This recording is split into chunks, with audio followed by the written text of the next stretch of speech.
My name is Ross Erickson, and I am the principal percussionist with the Owensboro Symphony Orchestra. As one of the percussionists in the orchestra, it is my job to play some of the drums that add strong rhythm to drive the intensity of the music, and to play all of the cymbals, triangles, and tambourines that add that extra shimmery sparkle, like icing on the orchestral cake. In fact, there are over 100 different instruments that I get to play. That is one of the reasons why I wanted to be a percussionist when I joined my middle school band back in 6th grade. There were so many different instruments to learn about. I also didn't want to have to blow through or over a mouthpiece in order to play my instrument. I liked percussion because I could use my hands to hold different mallets to strike each instrument to get a sound.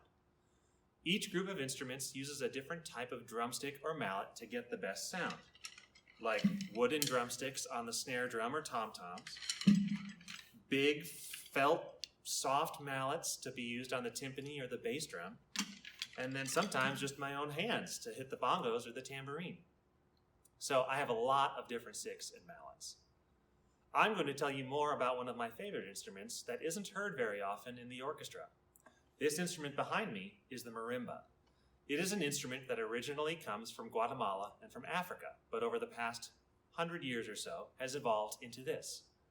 The part of this instrument that actually makes sound is each one of these wooden bars arranged on top of the instrument.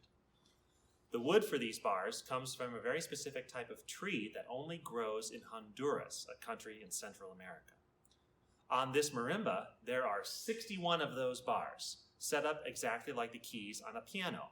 The difference here is that as the note goes lower, the bars get bigger until they get very big at the very end. To get the best sound, I strike each bar in the very center with a yarn mallet. That makes the wood vibrate.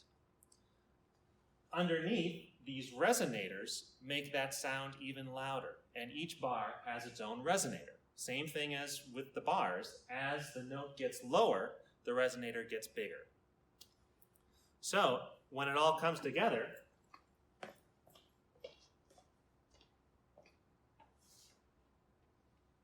it sounds kind of like this.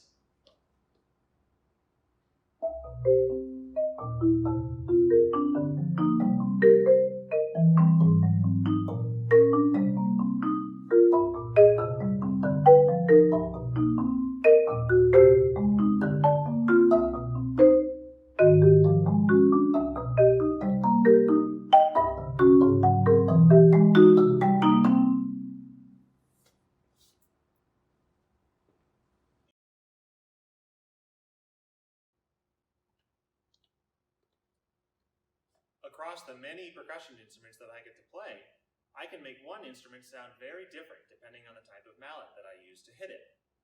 The marimba is an excellent instrument to demonstrate this on because it has a wide variety of mallets. Marimba mallets come in any number of different shapes, sizes, and colors, but the most important difference is how much yarn is wrapped around the end. This pair in particular doesn't have very much yarn wrapped around the end. So they're going to be very hard. They're going to make the marimba sound very bright and very strident, like this.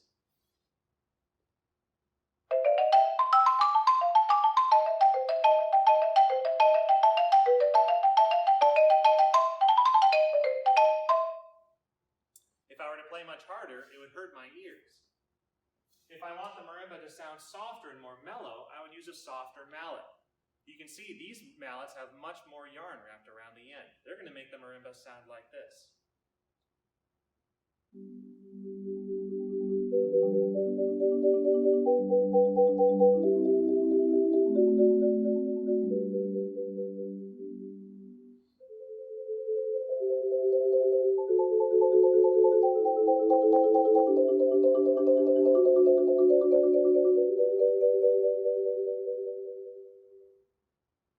Hear how different that sounds? It's almost a sound I could swim in. It's so full and mellow.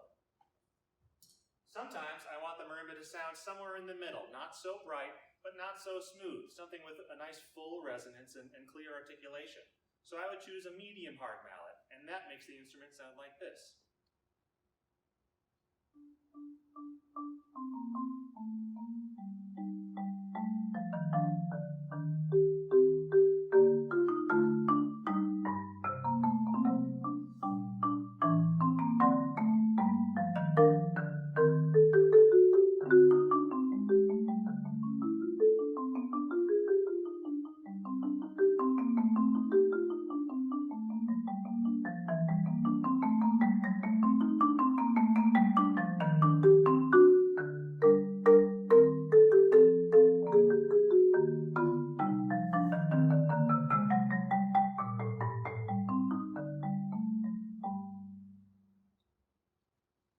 hope you enjoyed this little tour around the marimba, and I can't wait to play for you again very soon.